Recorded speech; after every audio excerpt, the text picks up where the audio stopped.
সমস্ত পুজো আজা একতার থেকে কমপ্লিট হয়ে গেল। এক মাসেই 2-3 খানা পুজো হয়ে গেল। তার উপর তো ছোটোখাটো অনুষ্ঠান সবই হয়ে গেল। রেস যেন এখনও কাটছে না।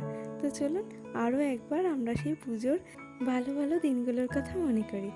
নমস্কার, কেমন আছেন আপনারা সবাই? আশা করছি আপনারা সকলে খুব ভালো আছেন এবং সুস্থ আছেন। আজ রবিবার, গতকালকে পোস্ট করেছিলাম রবিবার সকালের ব্লগ, আর আজকে রবিবার সন্ধ্যার থেকে কি করলাম সেই ব্লগটাই আপনাদের সাথে শেয়ার করতে চলে এসেছি।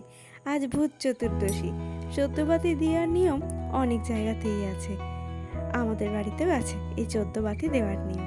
14 বাতি বা প্রদীপ যাই বলুন না কেন, আজ দেবো 14 প্রদীপ।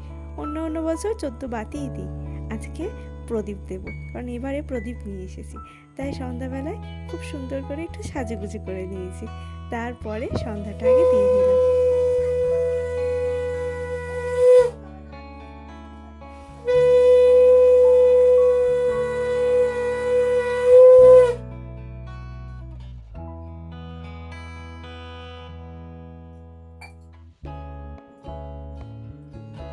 ঠাকুরের যা সমস্ত বাসি ফুল আছে সেগুলো এই সন্ধ্যাবেলাতেই পরিষ্কার করে রেখে দিই। আজকে আগে সন্ধ্যা দিয়ে দিলাম, পরিষ্কার করে রেখে দেবো, তারপর আগে 14 বাতি দেবো, তারপরে আবার পুজোটি দেবো। গতকালের ব্লগে তো আপনাদের দেখিয়েছিলাম মোমবাতি আর সর্ষের তেল দিয়ে এবারে প্রদীপটা বানিয়েছি, সেটাই এখন দেব। বেশ অনেকক্ষণ জ্বলেছিল জানেন তো, তারপরেও একটু করে সর্ষের তেল দিয়ে দিয়েছিলাম, ও তো অনেকক্ষণ জ্বলেছিল। মোমবাতি তো নিভে গেলেই শেষ, তাই একটা থালায় খুব সুন্দর করে আগে 14টা প্রদীপ সাজিয়ে নিয়েছি। দেখতে ভালো অপূর্ব লাগে, সেই কারণেই একটু করা। তারপরে সমস্ত জায়গায় 14টি প্রদীপ দিয়ে দিলাম, বাড়ির 14টি স্থানে দিয়ে দিয়েছি। আগেই শুরু করলাম ঠাকুর ঘর দিয়ে। ঠাকুর ঘরে দেওয়ার পর চলে এসেছিলাম তুলসী তলায়। তুলসী তলাতে আগে একটি প্রদীপ দিয়ে দিলাম। তারপরে আমাদের চালাতে, যেখানে ধানের মড়াই আছে, আবার তার পাশে আমাদের রান্নাও করা হয়, সেই চালাতেই দিয়ে দিলাম আরও একটি। ঘরের সদর দরজা দুপাশে দুটি, ঘরের মেন দরজার দুপাশে দুটি, ঘরের কোণে একদম বাড়ির যেটা কোণ সেই কোণে একটি, তারপরে বাড়ির সমস্ত ঘরের দরজায় একটি করে প্রদীপ দিয়ে দিয়েছে। দেখতে ভারী অপূর্ব লাগছিল।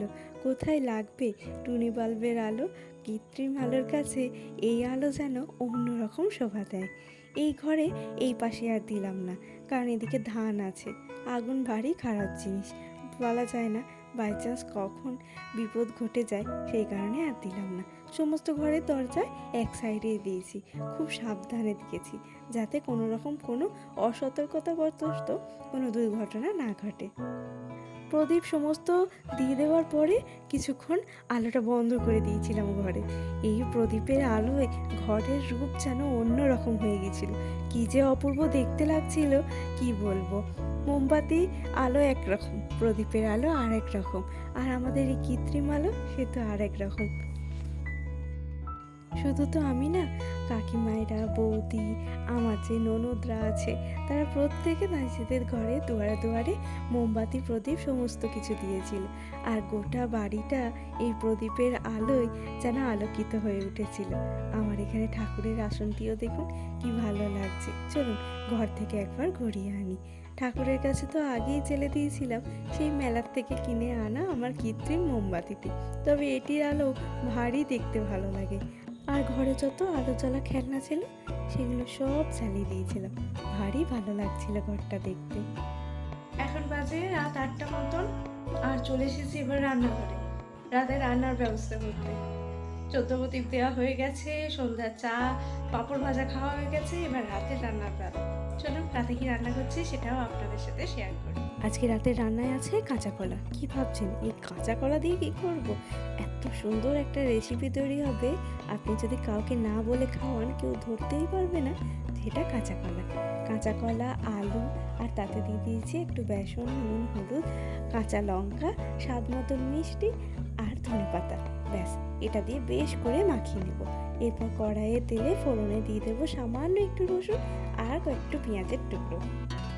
আজ হবে কাঁচা কলার কোপ্তা কারি। এই কোপ্তাগুলো আগে বানিয়ে নিই, তারপর সেটা দিয়ে তরকারি বানিয়ে নেবো, খেতে খুব ভালো লাগে।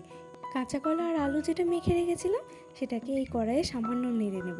নেড়ে নিলেই এটা বেশ শক্ত হয়ে যাবে। আর এটা দিয়ে কোপ্তা বানালে বেশ ভালো হবে। এই যে এটাকে নেড়ে নিলে এর কাঁচা কাঁচা গন্ধটাও চলে যাবে, তখন আর কেউ ধরতেই পারবে না যে এতে কাঁচা কলা আছে। আমার এইটি খেতে ভারী ভালো লাগে। শুধু কাঁচা কলা না, মোচার কোপ্তা, কাঁচা কলার কোপ্তা, এগুলি আমার ভারী পছন্দের। আর এগুলো দিয়ে যেমন ভাতও খাওয়া যায়, তেমন রুটি, পরোটা, লুচি যা হোক সেই সবও কিন্তু খেতে ভারী ভালো লাগে।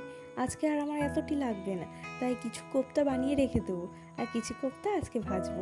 এই দেখুন বেশ শক্ত হয়ে গেছিলো, আর তেলে কিন্তু একটুও লেগে লেগে যাচ্ছিল না।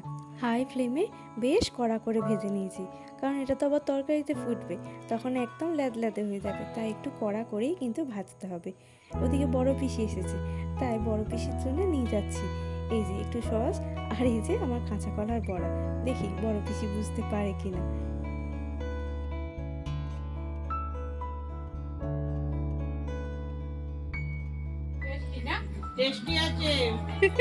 বড় পিসি কিন্তু প্রথমে বুঝতেই পারেনি, মা তারপর বলাতে বুঝতে পেরেছে। আর আজকের তরকারিতে আমি কোনো রকম পেঁয়াজের পেস্ট ব্যবহার করছি না। ওই যে সামান্য একটু পেঁয়াজ ভেজে ওই মোচার কোপ্তাতে দিয়েছিলাম, সরি কাঁচা কলার কোপ্তাতে দিয়েছিলাম, সেটাই দিয়েছি। আর এই যে এই গ্রেভিতে হয়ে দিয়েছি একটু টমেটো আর একটু টক দই, এতেই এর স্বাদ হয়ে যাবে ভারী সুন্দর।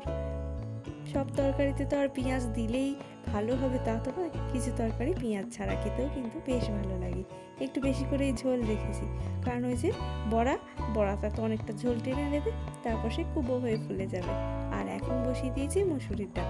যাই তরকারি হোক না কেন, অমিতের এই ডালটি লাগবে। ওর জন্য দুটো কোপ্তা এমনি ভেজে রেখে দিচ্ছি, ডাল দিয়ে খেতে ভালো লাগবে বলে। এখন বাজে প্রায় রাত 8:45। এখন অমিত খেতে বসে পড়েছে। খেয়ে দিয়ে আমাদের একটু বেরোনোর প্ল্যান আছে, তাই খেতে দিয়ে দিয়েছি ওকে। আর কিভাবে কাঁচা লঙ্কাটা ডলছে দেখুন, হাতও বাপু জ্বালা করে না। আমি কুচিয়ে দিলে আবার পছন্দ হবে না, বলে এই ডোলে খেতে যা আনন্দ, সেটা এই কুচানোর মধ্যে সেই স্বাদ পাওয়া যায় না। এখন বাজে রাত 9টা, আমি এখনো খাইনি, আমি রাতে এসে খাবো। ও খিদে পেয়েছিল, খেয়ে নিয়েছে, এখন আমরা বেরিয়ে পড়বো। আগামীকাল কালী পুজো, তাই আজকেই একটু প্যান্ডেলে ঘোরাঘুরি করে নেব। আলো দিয়ে খুব সুন্দর সাজিয়েছে চারিদিকটা। কালী পুজো মানেই তো আলোর উৎসব। এই আলোর উৎসবে প্রত্যেকে ভালো থাকবেন, সুস্থ থাকবেন। ভালো লাগলে একটা লাইক করবেন। আজকের মতো আসি।